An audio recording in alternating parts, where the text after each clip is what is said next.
And you may not, because that was actually you do, because I think that was like when the Elk Creek deal was almost dead. We were going to use It wasn't the Elk Creek 20 deal. you put in. It wasn't the What's Elk. that? It wasn't the Elk Creek deal. It was we thought when we were losing the other deal. But anyway, you came because Dad had this deal going with these other folks. Yeah. All right. And so So then in April, he came back. He said, the bank said they just need to see the money in an account. We'll let you know what amount that is. Give us the money and we'll use it and we'll make sure we're good. I said, no. How much do you need? And the number was 10. So that was number one, $10,000. It was originally part of that kind of larger loan. And I can go look to see what paperwork we put together for them to sign for that. And it would have been, 7% interest with $1,000 loan fee with a blah, blah, blah, blah, blah. No. But that's the one. So that first 10,000, Dad's like, but it's only 1% per month. And I was like, it might be. Don't know. It might be. He might be right. Okay. I didn't have anything to do with the first one. So. Right. So then the second one was a piece of equipment. Which, yes, you gave it was the tractor. $7,500. That $7,500. I said, okay, great, same terms. Here you go, done. Because I'm thinking they just need one more thing to do a thing to be done again, and then the mower. Now we need a mower a month later. Okay, so the mower is another piece of equipment. Yes, that's the second piece of equipment. That's the third payment. So you just said only one of the. But when I sent you, there were 4 things you sent me, and you were like, only one of them is equipment, and I was like, really? Well, only one of them is backed by the equipment. Okay, and that's the one I put together. Only one of them. That's the third one. That's the one I did. The third one was the one where I said, yes, you did that. I was like, fuck this. You're getting this equipment. You're using it. You're going to make $50,000 from my $7,000, and you're going to give me $700. Fuck that, because you haven't paid me on the other 2. Yes. So we said, let's do this to be okay. It's a rent to own. We're going to buy it. You're going to maintain it, but you're going to give us $5,000 a month, not $7,000 or $8,000 like the other people do are jerking you on, right? So okay, so that's where we are. We're not getting that. That was the third one. That third one, they're missing payments already. So okay. Well, I mean, we'll just. I'm writing notes, so like I've got my note taker going on, so I'm like putting my notes in there, going like, they've missed a payment on this one. Got it. Yeah. So then we get to the fourth one. Which was $7,000. Which is the $7,000 for payroll. Right? And then you've added another $10,000 on top of that now. Today was $10,000, yes. So now we've got $27,000 in just us giving them money. With nothing. Nothing. Like, that's right. There's 3 things that they've got $27,000 for that we've got no information about. No information, i.e. Like there's no contract, there's no. Correct. Yes, and that's the way I wanted to just. There's no schedule. Yeah. There's no contract. There's no information on why we gave them this money, what the purpose of it was for. These are the handshake deals. In the wires that I sent, I have like, this is a loan. You have notes in them. Yeah, I've got notes. There are notes that if we were to go to court at a bankruptcy proceeding, I have notes that show, look, we just didn't sign this paperwork fast enough, but we have contemporaneous notes that count. They count toward knowing that there was a deal. Yeah. I'll say it that way. Okay. All right. So then this means, but see, then this comes to the part where I'm like,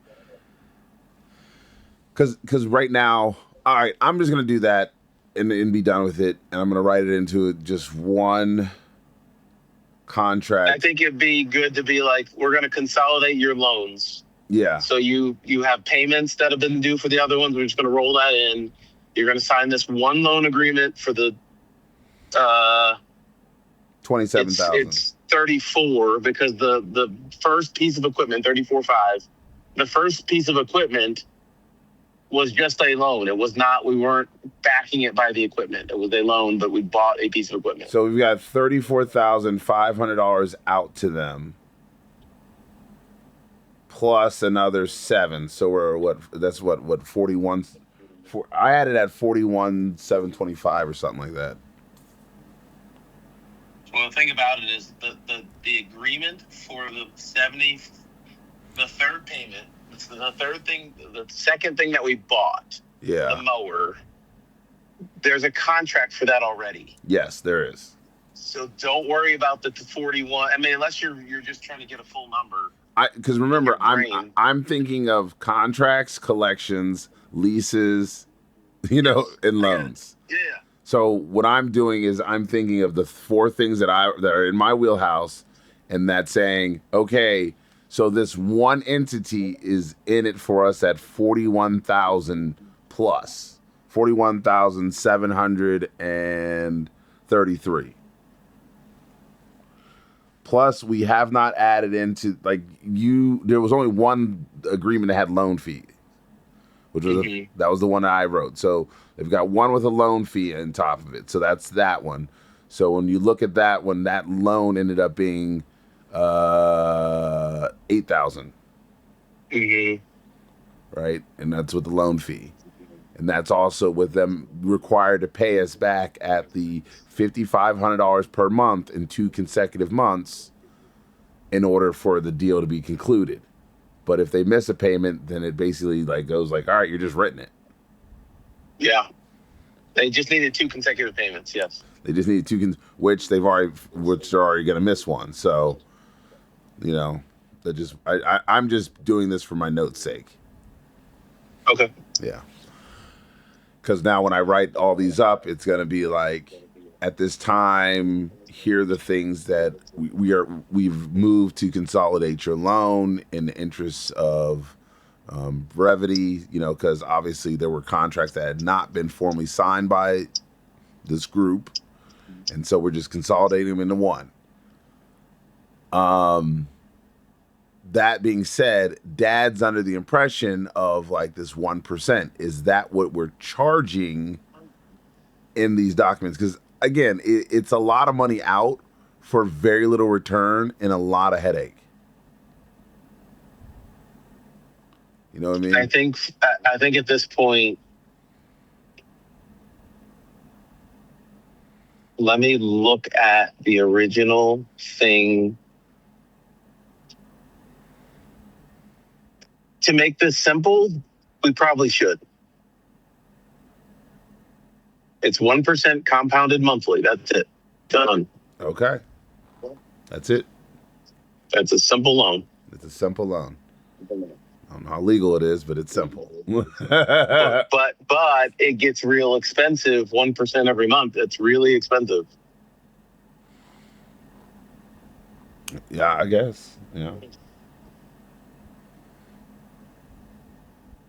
Well, because 1% compounded monthly is more than 12%. Okay. We're at 1% compounded monthly. Sweet. Okay. So on a $40,000 loan. Yeah. Then the next month it's interest on $40,400. And on the next month, it's interest on $41,020. On the next month, it's $41,430. So it gets real expensive really quickly if you don't pay. So yeah. So what I'm gonna do is I'm gonna put together a monthly due sheet for Dad, so that they know. this is what I was trying to get together before. I just didn't. It's fine. Shit, bad me. But to be able to show them, like when we email them their statement, when Kaisa emails their statement, here's the payment in, here's what the new balance is, and here's what you owe. If you don't pay anything, the new payment is bigger. Yep. Works for me. I'm cool with it. All right. So those are the loans done. Contract. I'll make sure that gets completed. There is an issue with Dad and the paperwork side where you were asking for, and Amari, this is why I kept saying, like, Dad just wasn't getting what you wanted. He just couldn't visualize it, I guess. Is when you were asking for a what's coming in, what's going out, what's this cash flow look like? He put, I guess my best bet was that was as closest to a P&L as he could get. But what I had to go back and let him know was, Dad, Omari needs to know when's the anticipated pay dates and when are your expense dates? Like, when does your money leave? When does it come in? It's like, you have to know how to do the budget. It's not just simply saying, this is what we've allotted for this project. It's knowing when those funds will be available for you to count them. Because as of right now, he's counted everything as revenue in those things. And I'm like, there is no revenue. There's nothing that's been retained. Like, there's no money. There's no guarantee of those funds being processed. What we can do is say, if you're able to finish these expectations, we can get paid on these expendable dates. So I told him that, and you tell me if I'm wrong. If you finish a project and you can bill for it every 2 weeks, then that should be the timeline that we get, is that this project is billed every 2 weeks. It's paid out 2 weeks from that standpoint. So if it's paid out on the 1st of June, right? If you bill on the 1st of June, then you're receiving payment on the 14th of June. That's the theoretical concept, correct? A simple yes, and there's more. Okay. I want to see June 1st. What's that? Today's the 9th. We're at the 9th. June 1st, $25,000 in. Yeah, that didn't happen. And $5,000 truck rental payment. June 7th, $5,000 gas reimbursement. June 16th or June 9th, $15,000 payroll. So yeah, we're like 30,000. And then June. Yeah. So I want to see what's coming in, what's coming out, what's the balance of each of those ins and outs. It's a really simple equation. It's a simple spreadsheet. Wendell did it. I asked him for this back in April. He showed it to me. I'm like, all right. Because when they said they needed 20, I was like, well, show me what's in and what's out. They showed me what's in and what's out. And I was like, you guys only need 10. Over this next 2 months, you need 10. That's it. Well, we're at a much higher rate than that. Well, here's the problem. They didn't get paid on anything. Yeah. Then they were like, we got this other job. It's starting next week, and we have no equipment for it. If we just buy this thing, then we don't have to. Then we're not going to eat up all the profits of the because the profit is basically what they're doing, Akil. Yeah. Is they are getting these jobs, and the wages that they're paying folks, they're good wages. $18 an hour, cool. To cut grass. They are getting people to, and then they're having this equipment that they already bought, and they're just using it again. Yeah.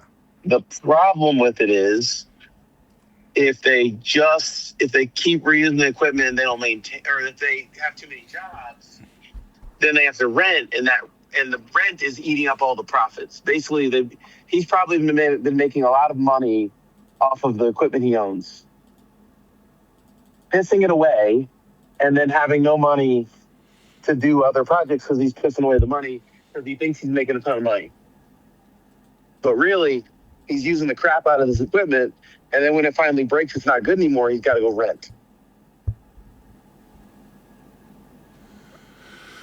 Yeah. Tracking? I hear you. Okay, so now he's got 2 pieces of equipment we bought. Now they can go do 3-4 jobs with those 2 pieces of equipment. We're going to be out soon, and this will be all Dad's headache. I'm out. Okay. Yep. I got you.